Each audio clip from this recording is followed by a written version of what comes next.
The research shows that 50% of the story we tell in our past isn't even the truth. That means that people are reliving a miserable life they never even had, just to excuse themselves from changing, right? And I'm not taking shots at anybody. But what I am saying is you can't tell me that your past was so brutal that you can't change. There's a culture that's emerged, almost like a bit of a trauma culture, where we kind of explain who we are based on what's happened to us. And it seems to be justified, i.e. this thing happened when I was a kid, and that's why I am this way. Is that approach to viewing our trauma productive or unproductive? And is it a problem? The stronger the emotion we feel from some event in our life, a trauma, a betrayal, a loss, a shock, a diagnosis, the event produces an emotional response. And the high quotient of the emotional response changes our internal state. And the moment we feel altered inside of us, the brain takes a snapshot, freezes a frame or a series of frames and takes snapshots, and that's called a long-term memory. So then, from a biological perspective, every time the person remembers the problem, they're producing the exact same chemistry in their brain and body. Cortisol. As if the event was happening. Okay. Cortisol, the adrenaline, whatever the emotion is. When they feel that emotion, we could say then that the body is reliving the event emotionally 50 to 100 times in a day. So the trauma is no longer in the brain at that point. Now the trauma is also in the body, because thoughts are the language of the brain and feelings are the language of the body. And it's that thought and that feeling, it's that image and that emotion, it's that stimulus and response that's conditioning the body subconsciously to become the mind of that emotion. And now that person emotionally is branded into the past. And you can say to them, why are you this way? Why are you so angry? Why are you so bitter? Why are you so mistrusting? Why are you so afraid? And they'll say to you, I am this way because of these events or that event that happened to me in my life 20 or 30 years ago. Now, this is kind of an interesting thing because, in a sense, their identity is completely connected to their past. And as long as they feel that emotion, they'll always remember the past. So now, the body is so objective. When it feels that emotion, it does not know the difference between the real-life experience that's creating the emotion and the emotion that person is fabricating by thought alone. So now, the body's believing it's living in the past event 24 hours a day, 7 days a week, 365 days a year. But what the person is really saying is, after that event, I haven't been able to change. We've discovered that when a person analyzes their problems within the emotions of the past, they make their brain worse. They actually drive it further out of balance. They're over-arousing it. We discovered is that if the person can get beyond the emotion, truly get beyond the emotion, they'll free themselves from the past. And what we discovered is that if you teach a person to give up the fear, the bitterness, the resentment, the frustration, the impatience, the judgment, you should stop feeling that emotion. I know there's a reason why. I'm sure everybody's got a story, right? But there's nothing that's going to change that story until you change, right? And so we discovered that if you trade those emotions for an elevated emotion, if you start feeling gratitude and appreciation and love and kindness and care, and you practice feeling that emotion, we give you some tools to use, to change your breathing, to put your attention in a different place, and to work with your body. What we discovered is that when the person can truly begin to open their heart, and we have brain scans on this, when the heart begins to open and it begins to become coherent, in other words, when you're feeling frustration or impatience or judgment, your heart is beating very incoherently. When you're feeling love and gratitude, kindness and care, there's a rhythm, there's a cadence that the heart has that's very coherent. When the heart gets coherent, we measure this, it immediately informs the brain that the trauma is over. The heart tells the brain the past is over, the event is over, and it resets the baseline. in the brain. And so now the person, when they look back at their past, they're no longer looking at it from the same level of consciousness. In fact, many of them will say, oh my God, I needed to go through all of that to get to this point right here. They'll tell you, they'll say, I wouldn't want to change one thing in my past because it got me to the present moment. In order for us to change, we have to become so conscious of those unconscious beliefs. And what's a belief? A thought you just keep thinking over and over again, or how you've been programmed, right? It's a belief. We have to become so aware of our automatic habits and behaviors. And we have to pay attention to our emotional states if we're going to change. And staying conscious of our unconscious self is really the work that it takes to really overcome so you can become another person. That's 95% of a person by the middle of their life. Their, hardwired attitudes, beliefs, and perceptions, automatic habits and behaviors, and unconscious emotional responses. 95% of us is programmed. So as a child, your brain waves are very slow. The door between the conscious mind and the subconscious mind is wide open. Your brain waves are in alpha and theta, and so you're very suggestible to the information. And so your exposure to that caused you to learn that your observation caused you to get programmed to that's the way life is by mirror neurons looking at behaviors that are being programmed in you. But that's not who you are, right? So the fact that you became conscious, like, oh my God, I do this. Oh my God, I see where I got it from. Okay, that doesn't mean that I'm going to excuse myself and say I can't be in relationships. You could. Some people do that. It might be a different belief, but they do that. But you said, I really want to have a meaningful relationship. I really want to overcome this. This is part of me that I want to change, right? So you recognize that. That's called metacognition, right? The fact that you can objectify your subjective self and observe yourself, that's consciousness, right? And when you're conscious, then that's when you're not unconscious. And being unconscious is being in the program. So how many times do we have to forget until we stop forgetting and start remembering?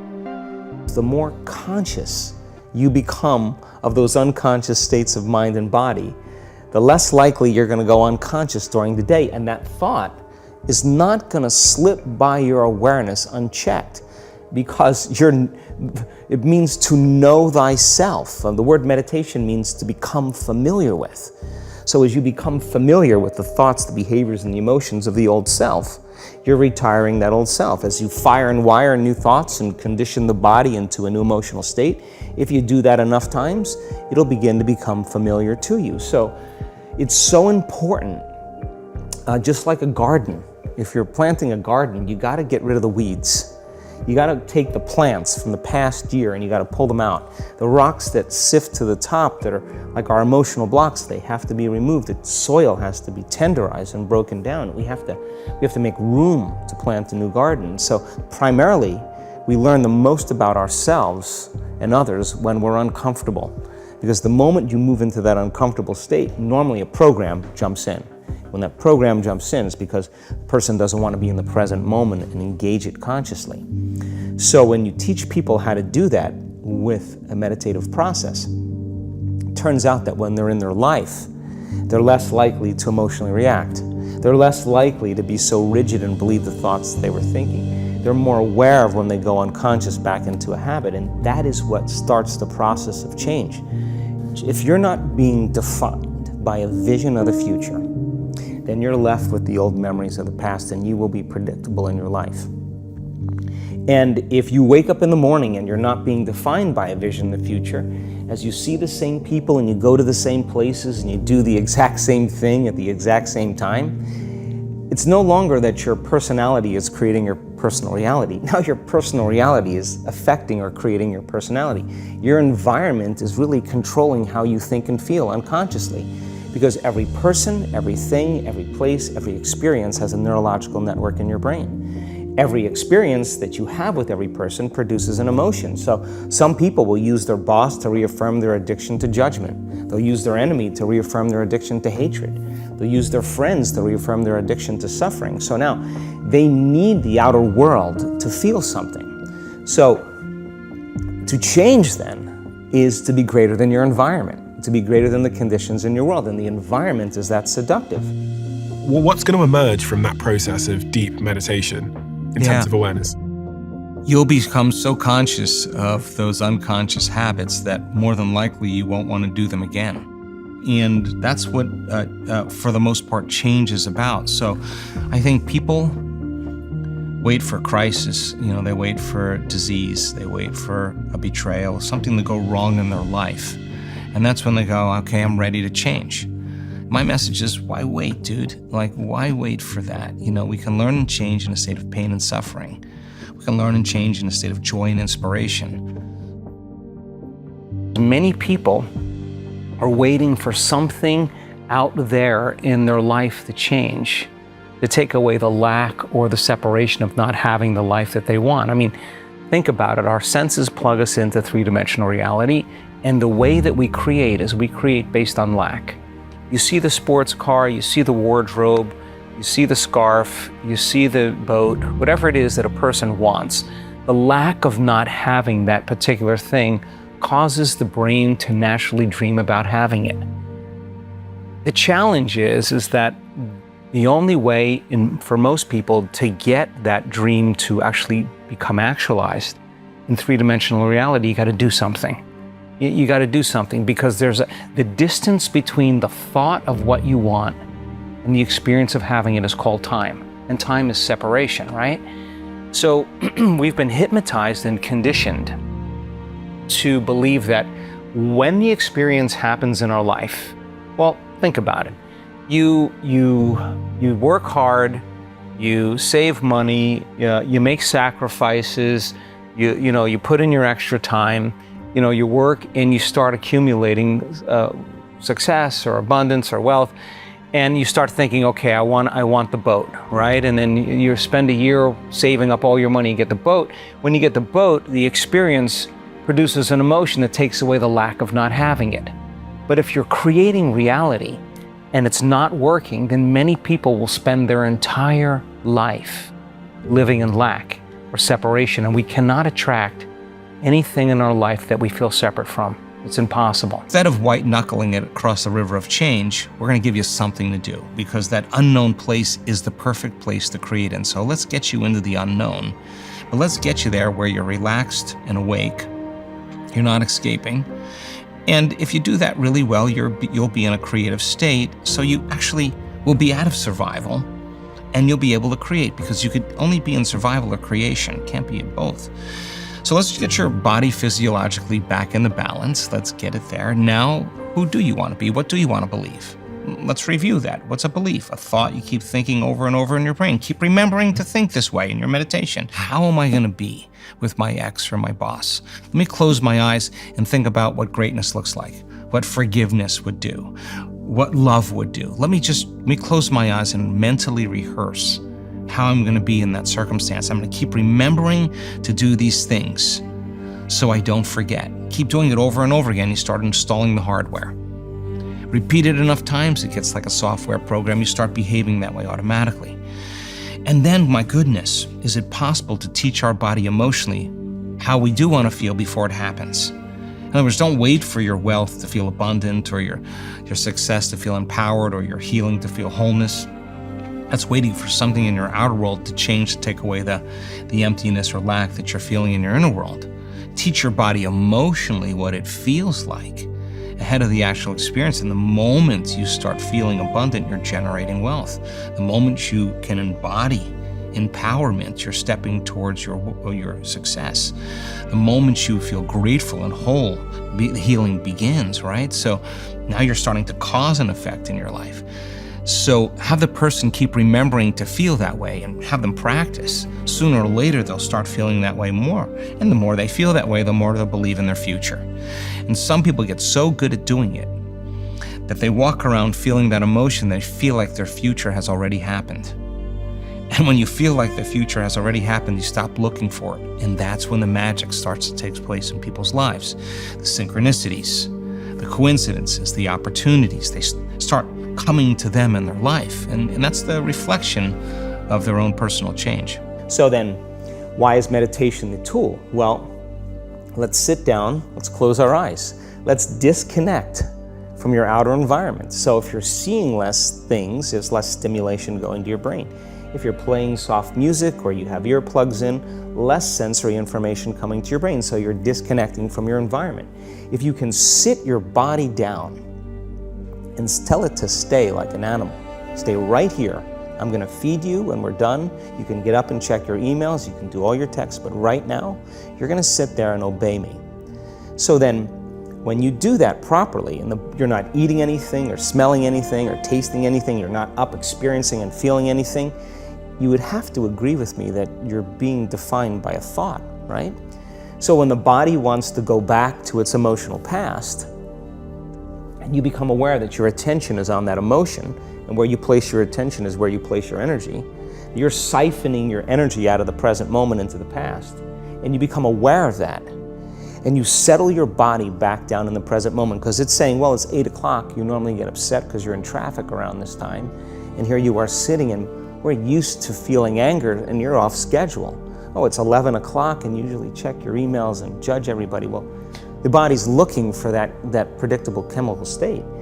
Every time you become aware that you're doing that, and your body is craving those emotions, and you settle it back down into the present moment, you're telling the body, it's no longer the mind, that you're the mind, and now your will is getting greater than the program. And if you keep doing this over and over again, over and over again, over and over again, just like training a stallion or a dog, it's just going to say, I'm going to sit.